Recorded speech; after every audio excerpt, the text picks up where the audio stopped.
will have a webinar, and the speaker will be from our society or from abroad. Will speak mostly for the students, fellows, and residents. But of course, this kind of session will be helpful for the ophthalmologists and glaucoma specialists also for their review of knowledge. Today, we're happy. In the beginning, we have the president of Bangladesh Glaucoma Society, Professor Zakia Sultana Shahid, and Secretary General Professor Siddiqur Rahman, and Scientific Secretary Dr. M. D. Rashidul Hassan with us. And hopefully, in the next session, we'll have more speakers. Today, I'm going to talk as a speaker. So I'll, first of all, just at 9 o'clock, we'll start the session. And I will request our attendees or participants to take part in the interactive take part. How they can take part? They can write the question answer in the chat box so that we'll answer from the question answer and the chat box. And I request Dr. Rashidul Hassan to help us to take the questions from the attendees. And at the end of the presentation, we'll try to answer most of the questions from the attendees. And after that, we'll finish with the conclusion. So it's 9 o'clock. I'll request our president, Bangladesh Glaucoma Society, Professor Zakia Sultana Shahid, to have a very brief welcome speech for this webinar. Thank you, Professor M Nazrul Islam. From the core of my heart, I'm thanking Professor Nazrul Islam, the eminent glaucoma specialist and renowned glaucoma specialist of Bangladesh. Not only in the country, outside of the country, he is well known, and he arranged such a important webinar for especially thinking of the fellows to enrich their knowledge. And I also thank Dr. Rashidul Islam for helping him. Thanks and again for this beautiful program. Hope that everybody will enjoy it. Thank you.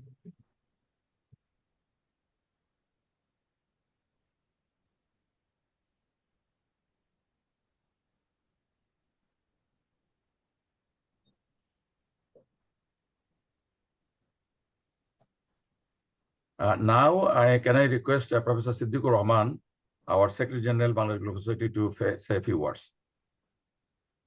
Thank you, Professor Nazrul Islam, our advisor and former president of Bangladesh Glaucoma Society. And now you are acting as the chairman of the scientific committee of our Bangladesh Glaucoma Society. And thank you all the members of our panel, and thank you all the audiences. It is our very good initiative of Bangladesh Glaucoma Society. So we are starting this program, and hopefully this will be continued every month, and later on we'll say whenever we'll do the programs. So we can start now, I think. Thank you very much, Professor Siddiqur Rahman. Thank you very much. Now I will request our Scientific Secretary, Dr. M. D. Rashidul Hassan, to conduct the program, please. Thank you, sir. Assalamu alaikum and greetings. I welcome you all in today's BGS Glaucolan webinar. And this is the very first episode of this webinar series. And today's topic is Gonioscopy Made Easy. And I have the pleasure to introduce today's speaker with you, Professor Dr. M Nazrul Islam, sir, a renowned glaucoma specialist of Bangladesh. Let me share my slide. You are already shared. You are share again, okay.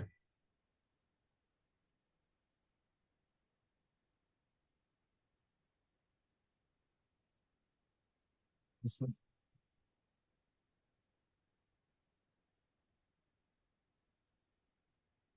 Is my screen visible, sir? No. I think you unshared it.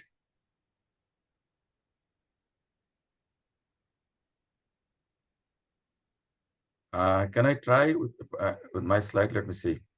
Let me share first. And is it visible now, sir? No, it is my. I think this is visible. My one. Is it visible? My one? No, it's. I am sharing it, sir. Okay.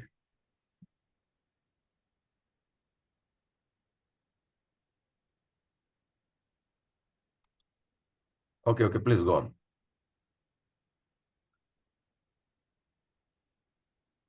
Now, is it visible, sir? Yes, it is visible.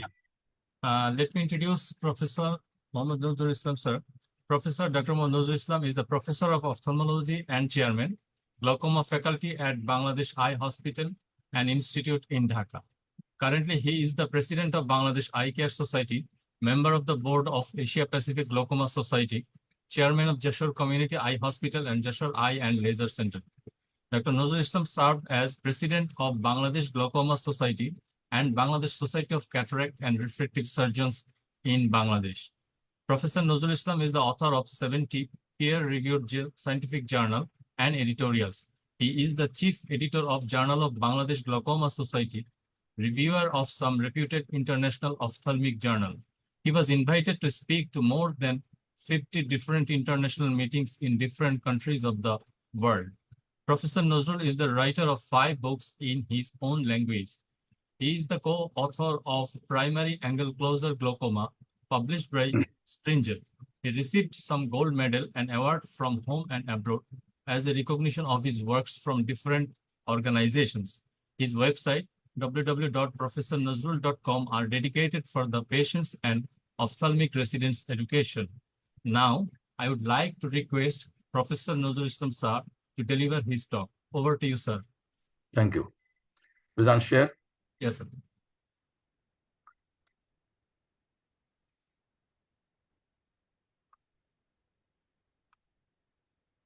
Is my screen visible?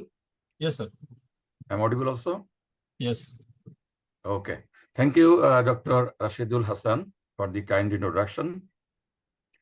Today, again, I want to thank Bangladesh Glaucoma Society because they have started this webinar. I think it will be helpful for the ophthalmologists, glaucoma specialists, and also for the students mostly. So my topic is gonioscopy. Gonioscopy is not a very easy subject, so I will try to make it easy, especially for my students. I have no financial disclosure. So what is gonioscopy? It is a clinical biomicroscopic technique to examine the angle of the anterior chamber by a special contact lens we call gonioscope. And this gonioscopy is not only diagnostic helpful, it is also nowadays very much significantly important for the therapeutic purposes also, like laser trabeculoplasty, like minimally invasive glaucoma surgery, angle surgery like this. This is a very simple 1-minute office video. I do it every day in my office using the Posner 4-mirror gonioscope. It is practically this gonioscope is mostly used by most surgeons because it helps to have the indentation gonioscopy. And my slit lamp is connected with the camera. So my students, my residents, they can see what I can see in the angle. So this way you can do the gonioscopy very shortly within 1 minute. It is possible to do it. Now, why we want to do gonioscopy? What are the indications? I will say mostly to differentiate the open angle and closed angle glaucoma. It's very important. Every doctor should know the glaucoma, is it open angle or closed angle? So for that, we must do gonioscopy. Other than that, before dilating any patient, if the especially Van Herrick is less than grade 2, that is occludable angle, peripheral anterior chamber depth is less than 1/2 of the corneal thickness, then definitely we should do gonioscopy before dilating. Other than that, in some secondary causes like trauma, neovascularization, pseudoexfoliation, pigment dispersion syndrome, these are the causes we should do gonioscopy. And nowadays, it has been so popular for the treatment of laser trabeculoplasty and angle-based surgery, especially the minimally invasive glaucoma surgery. In a recent article by Ike Ahmed and Stephen Board, they showed actually this is not new. In 1907, a Greek ophthalmologist, Alexis Tarantas, examined the angle of keratoglobus, termed gonioscopy. And you know, in Greek, gonia means angle, and scopin means to observe. And later, of course, 1914, Salzman introduced gonio lens, 1930, Otto Berken classified glaucoma, and 1966, Forbes described the indentation gonioscopy by 4-mirror Zeiss lens. And recently, there are many advancement, many improvement of the gonio lenses. Like this is the bold dead gonio views. You can see it directly without inclining the microscope or the patient's eye. And also very important, the latest improvement is the Aik Ahmed done the Ahmed direct view extreme wide gonio lens. Very helpful for the gonio surgery, especially for the mixed surgery. More latest is the gonio ready. It is also done by invented by Dr. Aik Ahmed. It is can be fixed with the microscope, and your two hands are free. So definitely it is very easy to do the gonioscopy and for the angle surgery nowadays for the minimally invasive glaucoma surgery, that improving every day about the gonioscope. Now coming to the actual position of gonioscopy, what we should see in the gonioscope, in the angle. These are 4 landmarks. I think all of us, including students, we must know these 4 things. One is Solvis line, trabecular meshwork, sclera part, and ciliary body band. If you look to the anatomy, this is the cornea, this is the sclera. So termination of the dispersed membrane is the Solvis line. And the most anterior part of the sclera is the scleris part. In between two, in the roofing the Schlemm's canal is the trabecular meshwork. And below is the ciliary body. So if you look here, the Solvis line, trabecular meshwork, and scleris part, and ciliary body band, these are the 4 structures actually we see most of the time for the gonioscopy. Can we see the angle normally? No, we cannot, because total internal reflection. I'll say in details here the optical principle of gonioscopy. It is one of the common questions we give in the fellows and DOs, that optical principle of gonioscopy. So here we know that when there is from the different media, like the higher media to lower media, like here, the refractive index of cornea is 1.4, air is on 1. So when any light comes from the angle, it is reflected back towards the eye again because of the higher difference of the refractive index. But if the angle is less, like if the angle is less than critical angle, like here, then the iris, this is possible to see. So when the angle is more than the critical angle, it is not possible like this. But if it is less than critical angle, here the eye is 46-degree critical angle, it is possible to. So we can see the iris, but we cannot see the angle. If you look here, total interpretation when, but when the angle is less, it is goes here. But when the angle is less than critical angle, you can this comes out. But in practice, we cannot see the angle. So what we do, we put a lens here. So this lens actually help us to, with the same kind of refractive index of the cornea, it is 1.4, 1.5. So this helps us to make the same kind of refraction, and the light comes out as a refraction. So we need to do the gonioscopy by having some kind of gonioscope that can have directly view, then can have indirect view. When we have the direct view, direct gonioscope, we call it direct gonioscopy. When we cannot directly see the opposite side by mirror, it is called the indirect view or indirect gonioscopy. The question, how can we learn gonioscopy so easily? I think only I tell all to my students, it is the practice, practice, and practice. I tell 2 things, that if you practice gonioscopy and fundoscopy with Bock lens, undilated people, then you will learn many things, more than half of the glaucoma. So definitely we can learn glaucoma by doing more and more practice of gonioscopy. Now coming to the actual picture, what we should see in the angle. It's a book picture from American Academy of Ophthalmology. You see here, this is the corneal wedge. I will talk later about more about corneal wedge. And the corneal is the 2 reflection from the outer side of the cornea, inner side of the cornea meet here is the Solvis line. Solvis line. And from Solvis line up to here is the trabecular meshwork. The non-pigmented part, pigmented part. And behind this is the whitish band, is the scleris part. And then less colored is called the ciliary body band. And then root of the iris. So these are the structure that theoretically we should see, but practically it is difficult. I will show later on. So what are the lenses we should see? For direct gonioscopy, we can use copy, then Hoskins, Barkan, and Swan-Jacobs. Swan-Jacobs is most commonly used nowadays for the mixed surgery and for the goniosurgery, for the goniotomy.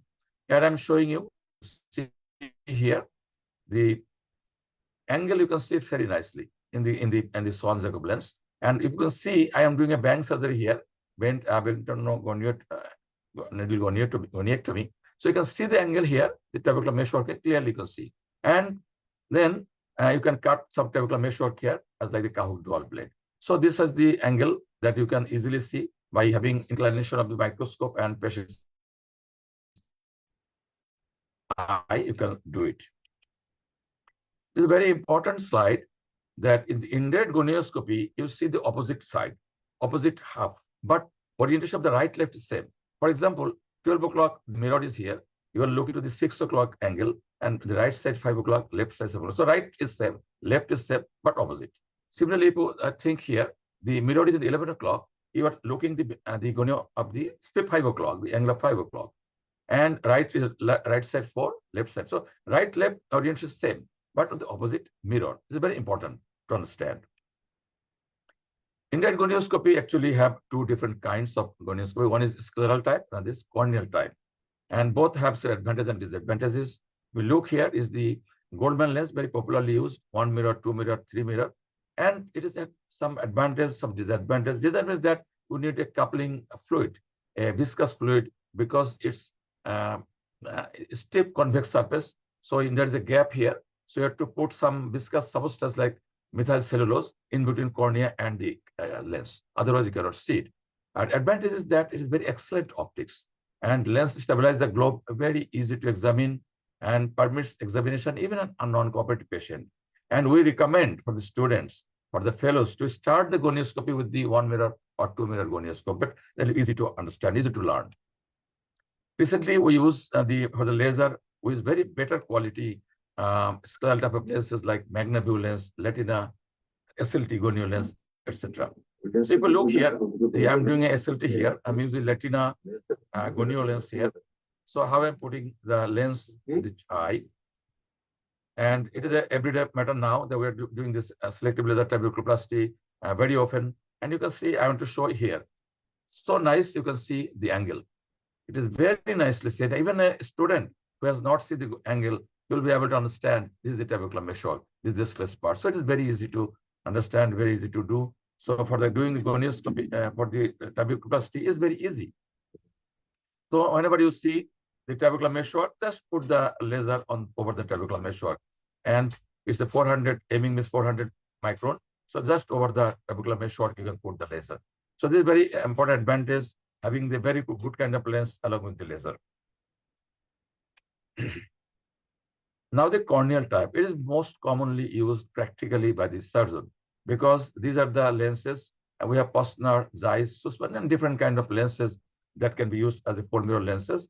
And why we use it? Because the 4 mirror, you can see the 4 quadrant and 4 angle can be seen. It is posterior aspect is less than the corneal center of the cornea, so it can be give pressure. So you do not need any coupling fluid. Central contact lens is smaller than the corneal diameter, so you do not need any coupling fluid. Indentation gonioscopy is possible only by this kind of gonioscope. It requires more practice, of course, more magnification, rapid and comfortable examination because the patient become very happy. If we use gel, the patient become unhappy. But if you do not use gel, patient become not but difficult, become happy. And whenever you remove the contact lens from the gel, there is some suction adherence. But here there is no suction adherence. This is very important. So indentation gonioscopy is very important because whenever you do a gonioscopy, if you find the angle is closed, primary position, then give pressure, the indentation. And if the angle is open, that means that your angle is open, but it is a positional closure. By indentation, you can open it. But if it does not open, it means either angle is closed or it is cyclical closure. So this two differentiation you can do by this indentation is also a dynamic or compression gonioscopy. Let us show an example of indentation gonioscopy. So this is the example.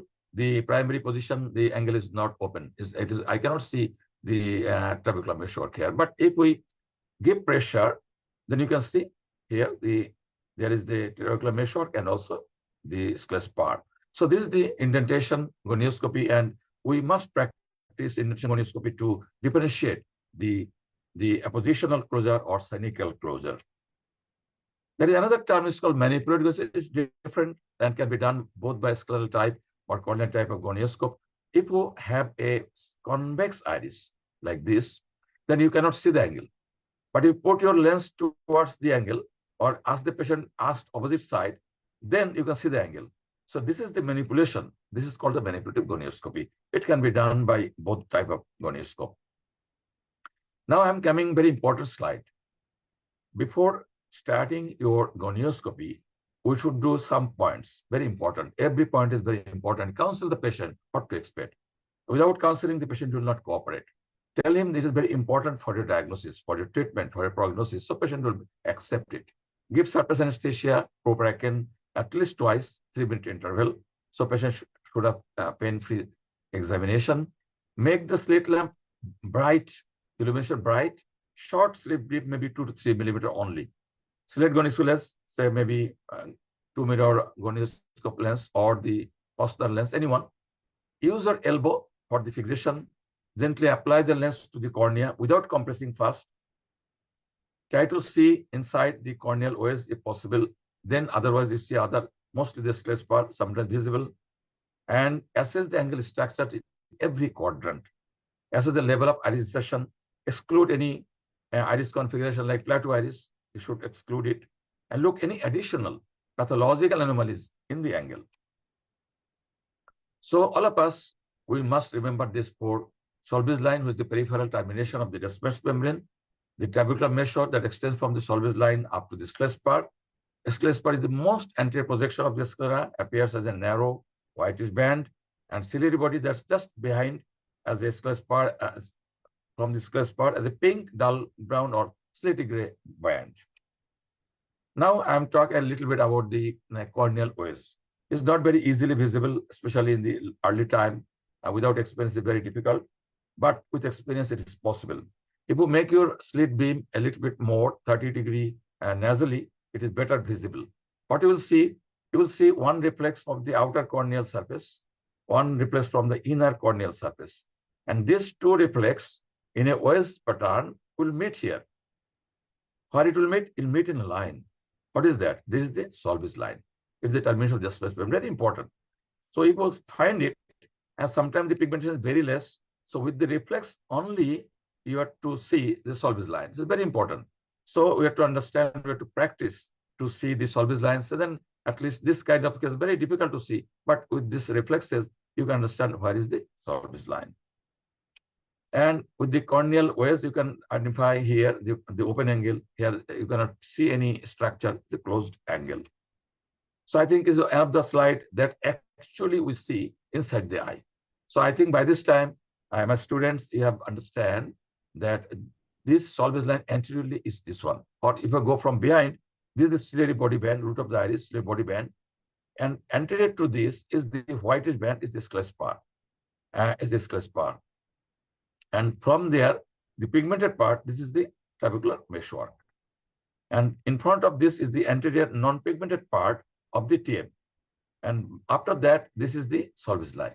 So this way, actually inside the eye, we have to understand the different 4 landmarks in the gonioscopy. Sometimes even in normal eye, we see the iris processes. This is physiological, but we should not confuse with the peripheral synechiae, because in the iris process, it is a delicate and lacy and follows the concavity of the angulaces. You can diagnose, you can actually examine the structure behind it. But on the other hand, peripheral antesynechiae actually broad and irregular and bridges the angle recess and obscures underlying structure. You cannot see the underlying structures and inhibits the posterior movement in the indentation. So you should not confuse with the PS, but it normally can be present. Now in the anguloscopy, 2 questions should be answered. One is the angle occludable? Very important in every patient. If it is occludable, you can do indentation gonioscopy and treat the patient. And what other things, any pathological things or anything else in the angle. These 2 things is very important. When you tell the occludable, if we cannot see the trabecular meshwork more than 180 degree, we must say it is occludable. Then we should do indentation gonioscopy.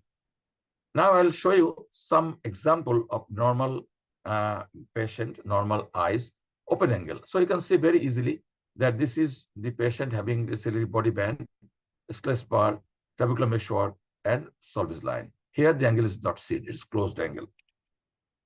Again, is the open angle. There is some pigmentation in the Solbes line. Don't mistake about the trabecular meshwork here. Trabecular meshwork with this one. So this is the band. This is the sclera part, trabecular meshwork, and Solbes line. Here the angle is closed. I cannot see the structure. Again, open angle, you can see all the structure. In the closed angle, you can see some blotchy pigments. Why? This is the example that this patient had frequent acute glaucoma attack. So there was some synechia, but it has been detached. So there's some blotchy pigments is still in the Solbes line in the peripheral part of the cornea. That indicates for that. Here again, the same thing. The patient has some peripheral anti-synechia here, but open angle here. This is a peripheral synechia. So why it happened? It is maybe a closed angle by the peripheral anti-synechia. I can see some glossy pigments also because of infrequent acute attack. It is open angle. Here again, the open angle with pigmentation in the Solbes. I'll come later, but you know that a pigmentation anterior part of the Solbes line is called Sampalosis line. Sometimes you can see it. And here again, the open angle, but sometimes some coordinate you can find peripheral, anterior, synechia, and some glossy pigments. Here again, the open angle, it is quite open angle. It can be mistaken with the angle recession. But how to differentiate? In the angle recession, you will find one quadrant or two quadrant, but in the high myopic cases, and sometimes you can see the angle is quite deep open. So you can see all 360 degree. So you understand it is not the angle recession and it's a complete closure. Now let me show you a actual video how we should do a gonioscopy procedure. So I'm sure first the non-intention gonioscopy. Very important here, you should fix or support your elbow, support your hand. And my assistant already made the room darker. And I have made the slit lamp beam very short. And I'm not putting on the eye, putting on the other side. Then you can see patient look up. And I'm putting the lens, holding it by 2 fingers, 2 fingers. My other 2 fingers is supporting the forehead and little finger supporting in the cheek. It's very important. And my hand, elbow is supporting in the response here. So you should be comfortable. Patient should be comfortable. Otherwise, this gonioscopy is very difficult. So now I am doing the examination. I am asking the patient to look up. Then I'm trying first to see the corneal OS. But with a lot of reflex, you can see it's not much visible. Then I have given a little more wider beam, and I could see the angle. You can see here by the slit beam is. You can now see the angle. So I think you can appreciate very easily here the what is band is this sclera part, and this one the trabecular meshwork, and above is the Solbes line. So this is very, very clearly visible. So anyone can understand like this. By this time, I think you understand what is this Solbes line and what is the trabecular meshwork, what is this sclera part here. So this way I can see, and then I can rotate the mirror in the other side, and you can see. Luckily, this patient you can see this is the ostium of trabecular meshwork. This patient had trabeculectomy, so I can see the ostium. It is not open quietly, it's partially open. So this patient might have upper high intraocular pressure because of the not very clear ostium here. So this also can be seen in the gonioscope. Now in the other side, the nasally, I can see the temporal side. You can see very nicely the ciliary body band, then sclera part, trabecular meshwork. Very easily you can see.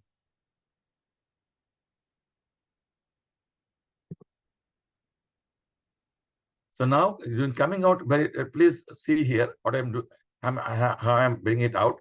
I'm putting pressure in the lower lid, then it's sucking it. So the suction adherence will be less. The patient will be paying less for this. So it's very important to do that.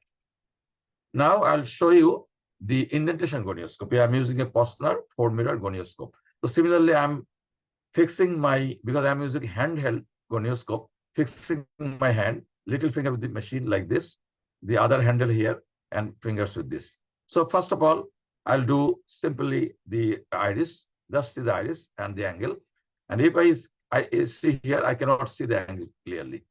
So I'm sure that it is not open angle totally.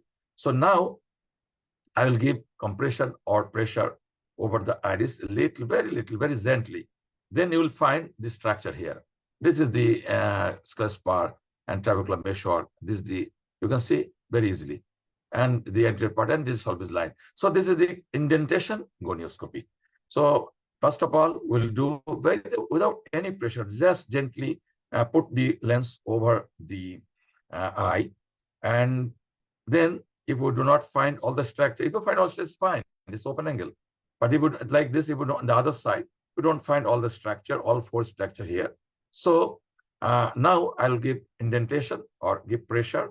Then definitely in this pressure, this you can see. So it is a open angle, but it is appositional angle closure. It's not cynical angle closure. So this way you can easily understand which one is the occludable angle, and this is the indentation gonioscopy. So this is occludable angle here, and with gonioscopy you can see you can differentiate it very nicely.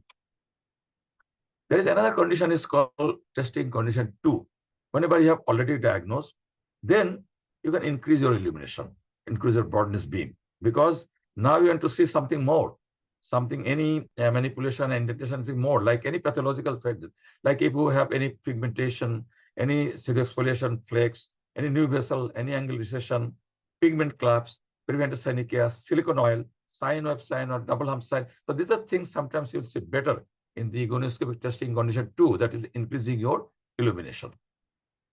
I think now we have covered. Now we'll go for the grading, which is very important because you have to write the grading of the patient. So we have 3 different grading: shapers, speeds, and sheets. She is not being practically used nowadays. So I'll speak only 2, shapers and speeds.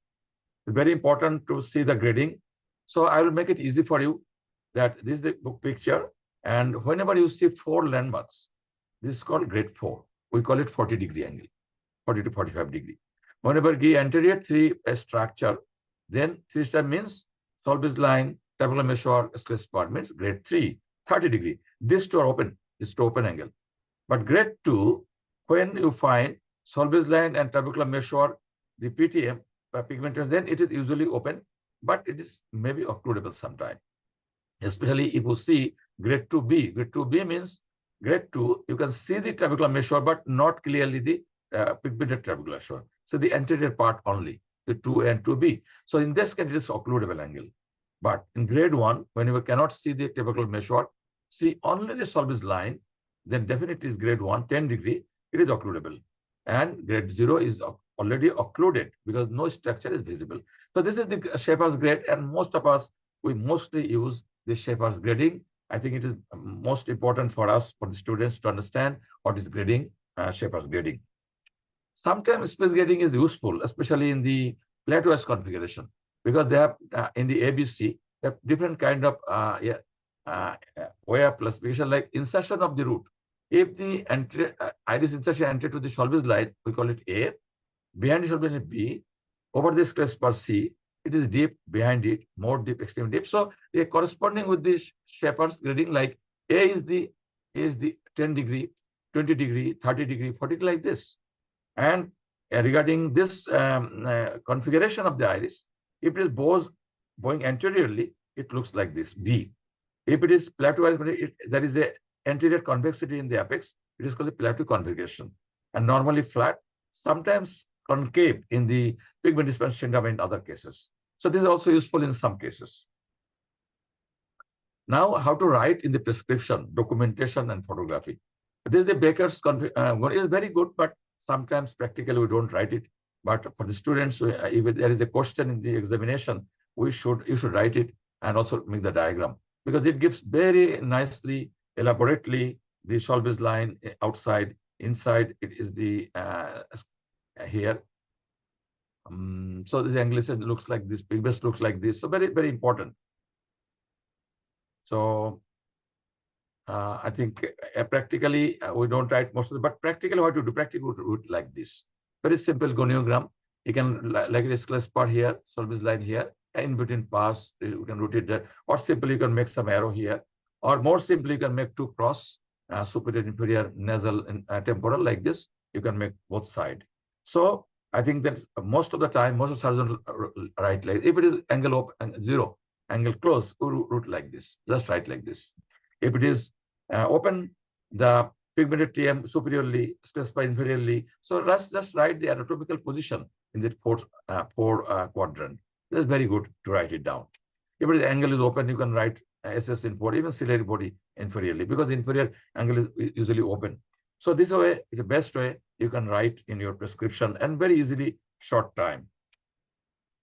I don't have any financial interest in this presentation, but NIDEC GS1, there is a gonioscopy machine. Very interesting that if you keep your eyes in front of this lens, and within a minute, it'll take many picture, maybe 12 to 14, 16 picture, and then it makes a round, coalesce each other, and makes a totally round 360-degree gonioscope. And definitely you can see one by one. You can analyze every quadrant, analyze every aspect of the cases, and finally you can find very nicely the position. You can see here, this patient in this part, there is a hemorrhage, there is some hemorrhage in the Schlemm's canal. So definitely it is one of the good way. If you have the facility of the NIDEC GS1, you can have the diagram and also the facility of 360-degree gonioscopy photography. Now let us see a little bit pathological findings, because by this time we have learned physiological findings, pathological findings. Already I have mentioned some cases, like this is the case of peripheral anterior synechiae. You can see here. Here it is open angle, but it is peripheral synechiae. Usually it's a solid sheet-like and composed of mainly the iris stroma and oblated the angle recess. And mostly we find in the anterior uveitis cases, eye syndrome, primary angle closure glaucoma, etc. In the pigmentation and pigmentary glaucoma, we find different kind of pigmentation angle. Like in this case, it is very light pigmentation. Here it is more, is more. So as much as we call it +1, +2, +3, highest 4+. So in the cases, usually we find in the pseudo-exposition glaucoma or in the pigmentary glaucoma. As I mentioned, pseudo-exposition glaucoma, you also find some flex in the angle, but angle is open here, and some pigmentation also here. And many times we'll find the sympolosis line in the pigmentation glaucoma and pseudo-exposition glaucoma. Yes, this is sympolosis line.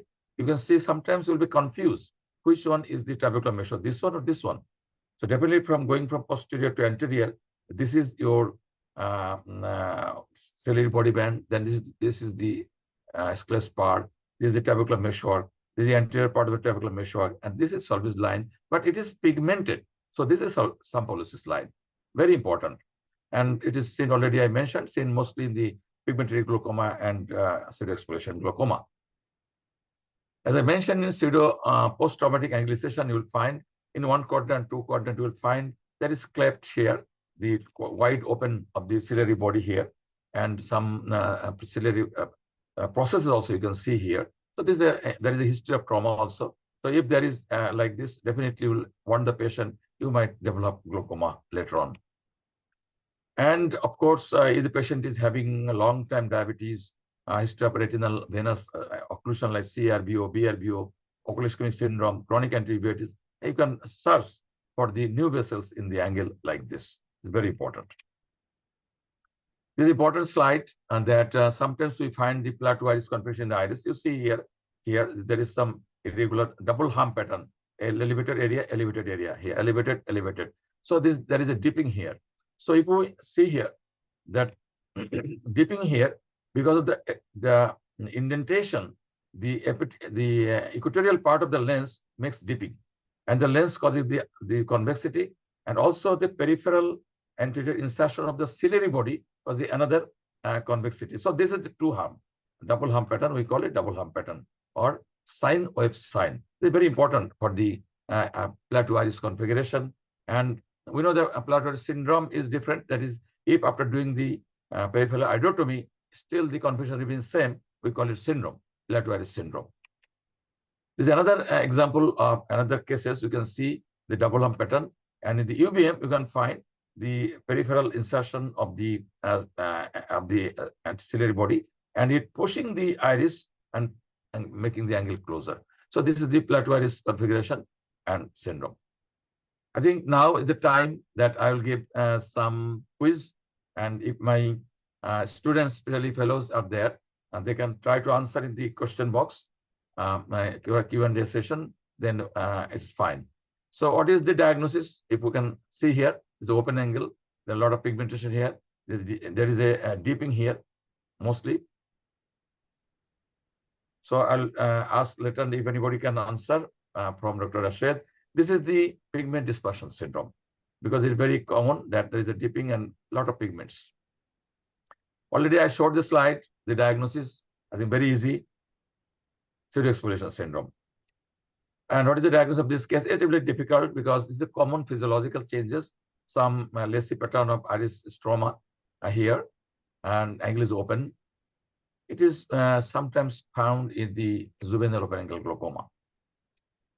What is the diagnosis? It's very easy. There is history of trauma. So there is separation of iris from the its root. So it is iridodialysis.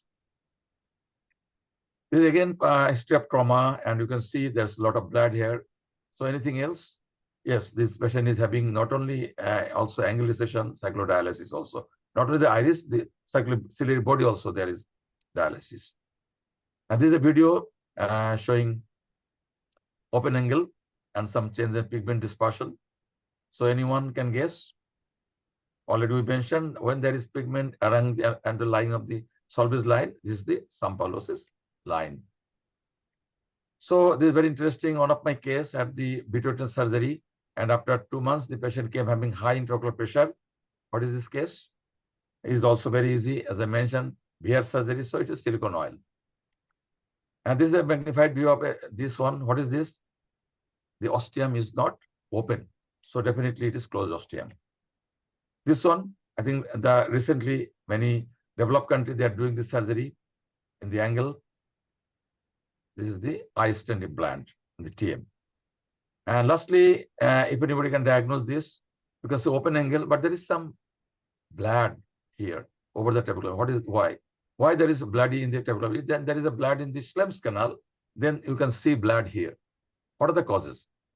Mostly blood is causes in some condition like hypotony, then any condition having elevated epiascleral venous pressure, like in cavernous sinus, carotid cavernous fistula, or the Sturge syndrome. We find this kind of condition, that reddish area over the trabecular meshwork, that is usually blood in the Schlemm's canal.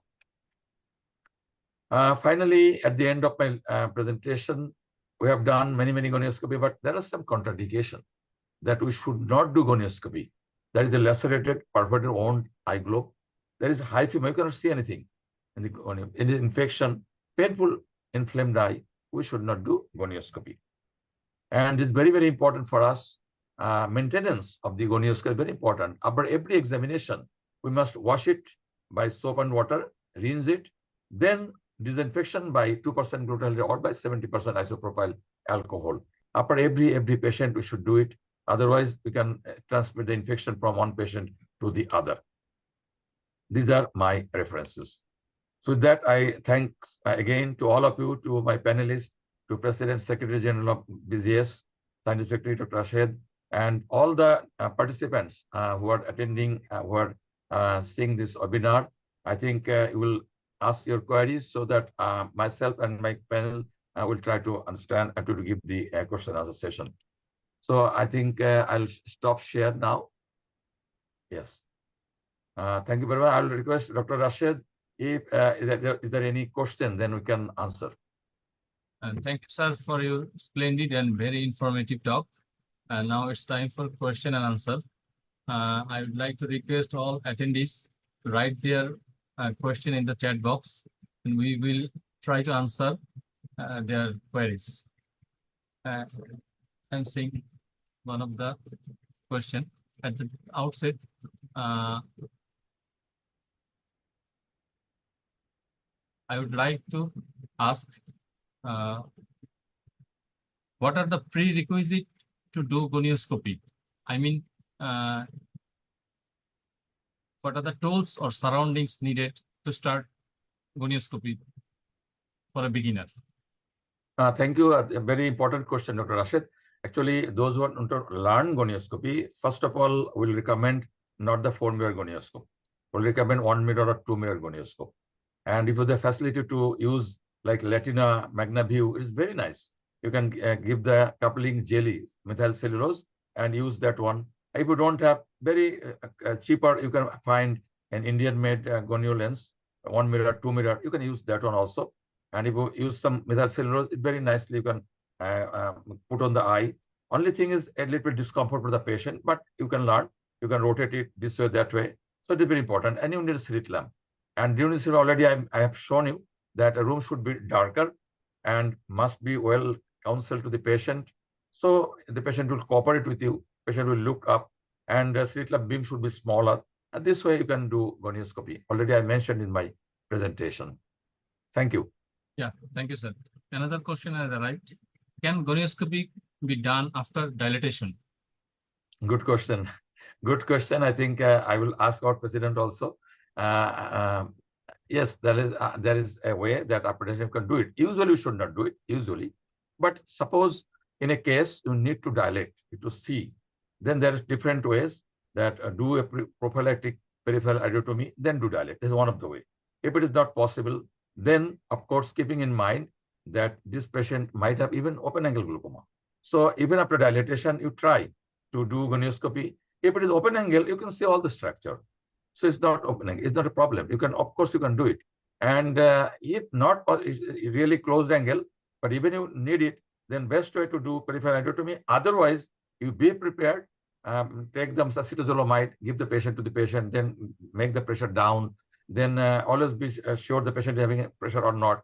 Be prepared for to be up pressure. Then you can start the gonioscopy. But as I mentioned, is the two things to do: either do the peripheral iridotomy or just try. If it is not open, is fine. Otherwise, not try to do that. I'll ask Dr. Professor Zakia, what do you think? That after dilatation, should we do any gonioscopy? No, we must be careful.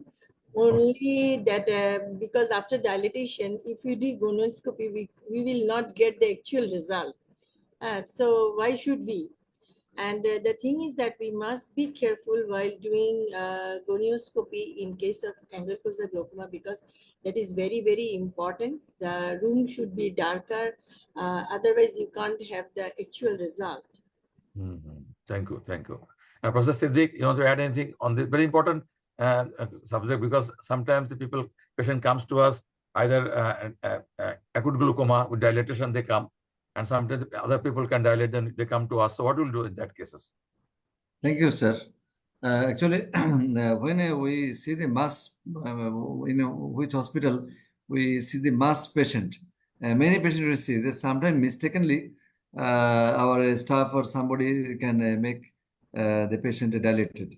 Actually, if we primarily when we see in a primary patient, just first see, then we should we must do the gonioscopy in the first primary examination, so that later after examination or some after some procedure or investigation, when patient come back, then if we get the dilated people, you already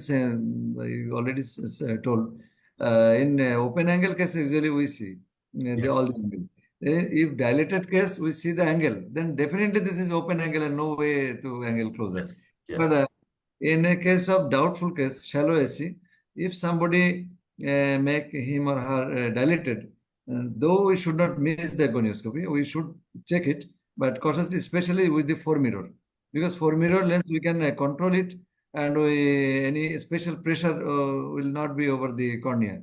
But 3-mirror or 1-mirror, if the coupling agent, if we set it, and it will create more pressure, and sometimes patient may be a painful condition. Excellent, excellent condition. Yeah, thank you very much, Dr. Ash. Yeah, another question. One of our attendee asked, how could we differentiate between anterior trabecular meshwork from posterior trabecular meshwork? Very easy, very easy. If there is some pigmentation, then posterior trabecular mesh is pigmented. About 1/3 it is pigmented. Anterior 2/3 is non-pigmented. But when there is very, very faint pigmentation, it's difficult sometimes. In that case, you have to understand from posterior to anterior, in front of the stress part is my pigmented trabecular meshwork. So this you understand. And anatomically, 1/3 is pigmented and 2/3 is non-pigmented. Otherwise, it is difficult to understand. Yeah. Actually, pigmented and non-pigmented is very easy. If they see several cases, then they can easily differentiate. Just think that pigmented is posteriorly and non-pigmented is near to the cornea. So if you keep in mind, they can easily ascertain the pigmented and non-pigmented. No? Sure. It's very important. Sure.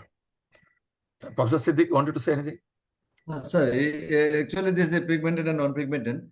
This issue initially, when somebody start to do the gonioscopy, it is a bit difficult to, yeah, because initially all the structures cannot be visible, but we need practice. Practice, yes. And with the magnification, especially our ethnic population has a highly pigmented.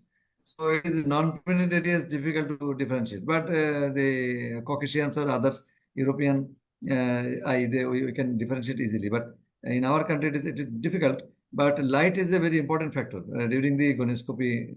So room light, if we down, and our street lamp light, should not be very bright, and 1 millimeter or less, 1 millimeter narrow, and the filter of the street lamp that we have over the year, if we use the filters to diffuse the intensity of the light and at angle, we set it the angle, then all the structures can be visible well.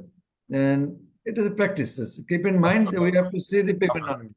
That's why I have written 3 times practice. Practice, otherwise you cannot learn it.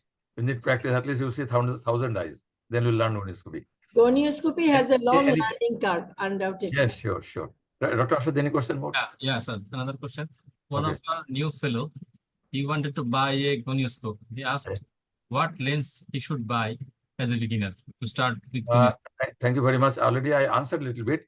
And for the fellow, first time, you should not use the 4-mirror.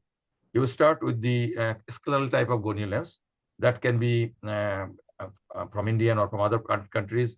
Or if you have the facility of having better quality, definitely Goldman gonio lens is very good. Goldman 1-mirror, 2-mirror, there are 2 kinds. Otherwise, you can have an Indian 1-mirror, 2-mirror, you can pursue it. So according to you can do it. And after doing some maybe few hundred cases, then definitely you start doing the 4-mirror and indentation gonioscopy. Thank you. Yeah. Thank you, sir. Another question. One of our attendees asked, tonometry or gonioscopy, which we should do first? Tonometry and gonioscopy should do first. Definitely tonometry first. Definitely first, because after gonioscopy there is some pressure. You know that there is some formula. If you give more pressure, some IOP can come down. So definitely tonometry should be done first, then the gonioscopy. And if you share the protocol, if you need refraction, do refraction first. Then go for the examination. And in the examination, definitely we do the slit up examination, then go for the tonometry, then for the fundoscopy, do fundoscopy first. With the undilated fundus, you do the fundoscopy, then go for tonometry, then go for the gonioscopy. Because gonioscopy, you are handling something. You are using some fluid, and cornea sometimes become a little bit lacerated. So this way you cannot do good tonometry. So definitely tonometry first. Yes, sir. One thing is that while doing the tonometry, you must be careful not to scratch the cornea, because in gonioscopy the features will be blurred. So we must be careful in that. Yeah. I think, sir, nowadays when we use the applanation tonometry, and it is not possible to scratch the cornea. It is probably the surest tonometer to scratch the cornea. No, I'm talking about the beginners, not for us. All beginners should be do the perfectly from the very beginning. They do not this step, especially they will try not to put any spermati. Still, in the beginning, it is possible, right? Next question. Any question? Yes, sir. One of our attendees asked, is there any difference between seeing the angle with 3-mirror gonio lens and 4-mirror? Sorry? Yes. 3-mirror gonio lens, like a Goldman gonio lens, they have only one mirror only. In the 3-mirror, they have 1 mirror, and other 2 are lenses. So in the 1 mirror, the peripheral 1 mirror, you have to see the angle. So definitely that is like the scleral type of indirect gonio lens. Same thing. And you have to rotate the whole lens, you have to rotate to see the 4th type. But in the 4-mirror, you do not have to rotate much. But just like this, you can see it like a little bit rotation, you can see all the angle. This is very important. And you can rotate the light, the horizontal light, slit lamp light 1 to the superior inferior angle, and this way a temporal and nasal angle. So they can rotate you can easily. So I think in the beginning, you should not start with 4-mirror. Start with the 1-mirror or 2-mirror. Yeah. Thank you. Another question. How can we differentiate between peripheral antrocyanicia and iris process? And is there any importance of iris, pathological importance of iris process? Definitely. I already mentioned in my presentation, The iris process is mostly physiological. It's a lacy type of delicate structure over the angle towards the Solvis line. And along with this, if you give indentation, it moves. It moves, it comes down. And you can see the angle. You can see the trabecular meshwork, you can see the sclera part, everything you can see. But on the other hand, the peripheral setting is pathological. It is a sheet of iris. It goes to the anterior chamber towards anteriorly and touching the, say, Solvis line. So it does not move. It is the attached. It is a fixed structure. It is a pathological structure. So this is the difference. And you will find most areas the iris stroma, but in the peripheral syncytia, only 1 or 2 places in 2 quadrant, not more than that, usually. Yes, sir. Moreover, the comparison of the both eye, it is very important. Yes, Comparison, of course. always comparison Yes. to both eye. Both eye. Usually, both eye pathological very rare. Yes. One eye at least normal, then we can compare it to other eye. Yes, yes. But I say that peripheral anterior syncytia is just like a tent, and the iris process are just lacy. What you told, Professor Nazrul. Next question is, what is surgical gonioscopy and what type of lens do we need to do surgical gonioscopy? Thank you very much. Actually, this is the right question for that nowadays, because surgical gonioscopy is that gonioscopy which we use for surgery. So it has both type. That is direct and indirect also. In the indirect, Swan-Jacob is a direct one, and copy also direct one, Bark also direct one, mostly used for the surgical gonioscopy. But the problem is in the this kind of gonioscope, usually Swan-Jacob, you need to orientate the eye, like in the supine position, you have to incline the eye at least 30 degree opposites to us, and microscope 30 degree, 40 degree towards me. This way you have to see the angle. Otherwise, it will not come. But recently, as I mentioned in my presentation, there are many gonioscope already recently developed that you don't have to incline the microscope, you don't have to incline your patient. Directly, you can see the angle. Which angle you want to see, the inferior, you can see the inferior angle, nasal, you see the nasal angle. So these are the Swan-Jacob type of lenses mostly that you can do. And the Gonio ready is also Swan-Jacob, but it puts on the cornea and nothing to hold by surgeon's hand. It is fixed to the microscope, so it is more comfortable nowadays, more effective for the surgery, especially minimally invasive glaucoma surgery. Thank you, sir. In between, sir, we can use the Moria gonio lens. Yeah, that is comfortable and many kind of gonio lens that now used for surgery. Sure. Yeah. Why 3-mirror lens is needed? Discusses is substance or gel is needed in 3-mirror lens. Yes, because in the 3-mirror lenses or scleral lenses, the is a concavity is there. The lens, there is a concave area that does not touch the cornea directly. Is the cornea does not touch. There is a gap here. So this refractive index of the air, there is the air is there of the air, and that reflection of the cornea is not same. It will not refract. That will not come to the patient observer eye. So we need to do some refractive material, viscous material, methyl cellulose. That refractive index is same as cornea, like the methyl cellulose. It is 1.4. Cornea is 1.4. So these two substances get between the two parts, and that fill the gap, and we can see the refraction. That is not reflection, refraction, and that is how we need to give the way. But for the 4-mirror, the center part is so small, it does not have any gap between the cornea and the lens. So it do not need any coupling fluid. That is the answer.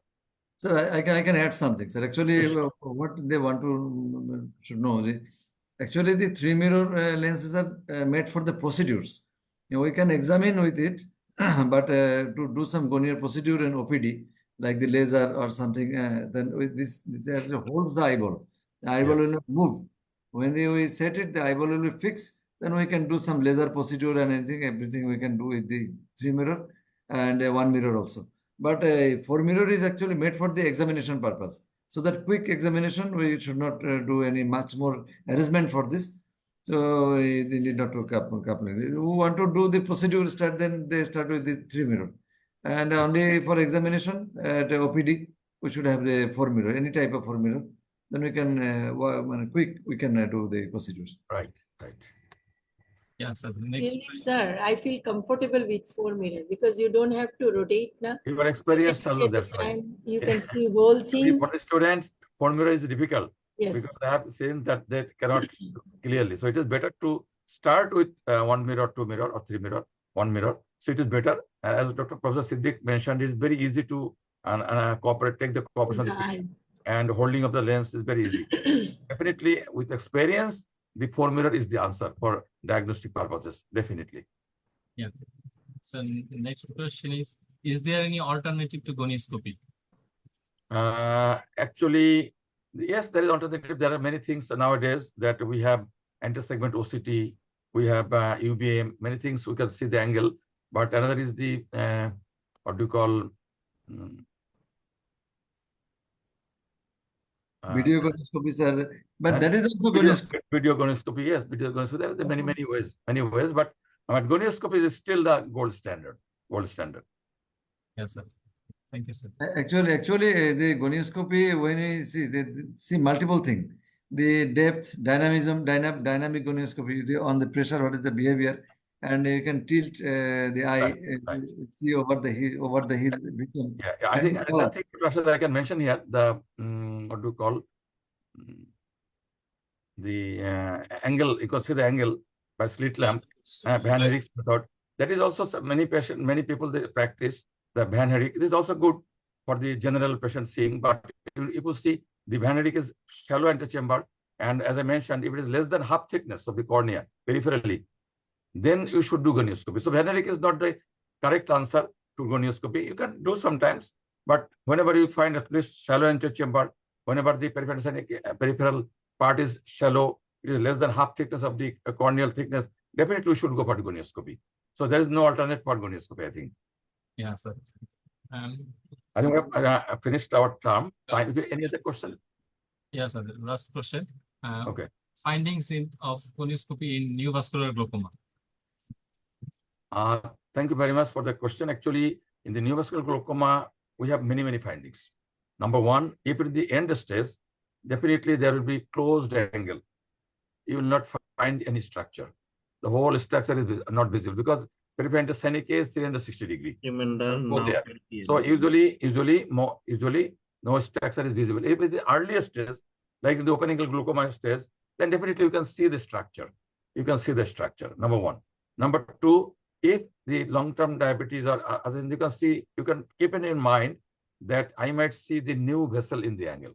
So very small tweaks of vessels. If you really do not keep in your mind, you will not see it. It is so faint that is difficult to see. So you can also see the faint new vessels in the angle most of the time. But most of the time you'll see peripheral antasthenekia, most of the quadrant, and sometimes you'll see the whole 4 quadrant is already closed the angle. It is expected in the neovascular glaucoma cases. Yes, sir. One last question. One attendee from India, Sumit Chaudhary, he asked how you teach your students to do gonio initially. Already we are talking about this. First of all, I show them in my monitor how I am doing it, how I'm starting it, and then what are the stacks that is visible in the monitor. They show it. Then I tell them, you come and sit down in this slit lamp. You hold it, learn how to hold it, do it, and you can see in the yourself. You can see what are the stacks that see in the monitor. So this way, slowly they can do it themselves, and ultimately they become master. So I think if you do a few hundred cases, it's not very difficult. So the problem is that in our country also, even India, the many doctors, they feel a little bit lazy to do gonioscopy. But if you do practice, it takes not more than 1 minute. It should be done within very short time. So especially for the glaucoma specialist, every one of us should do gonioscopy, at least every patient when they come to us.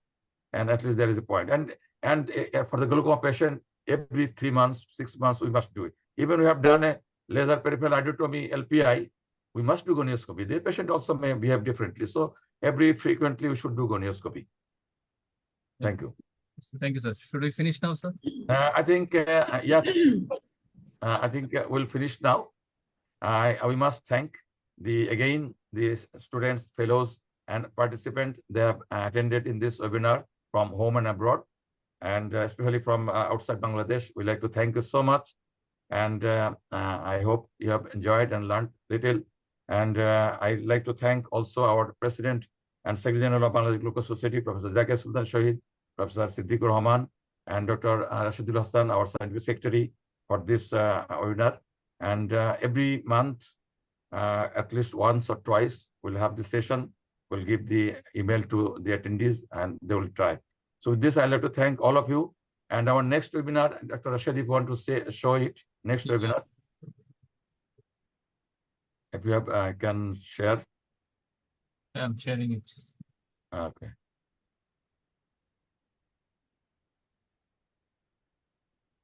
Yeah.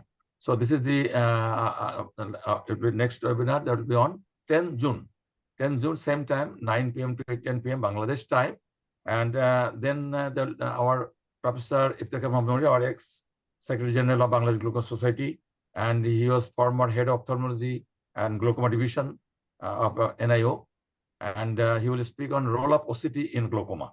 So I invite all of you, and invite your friends, especially our students, our colleagues, our residents, our fellows, to join to this session so that we'll have a common session, we'll enjoy the session.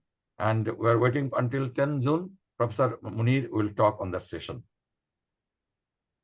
So with that, I'd like to thank all of you again and concluding this webinar, BGS Glaucoma Learn tonight. Thank you very much. Thank you so much. Thank you very much. Thanks. Thank you very Good much. night.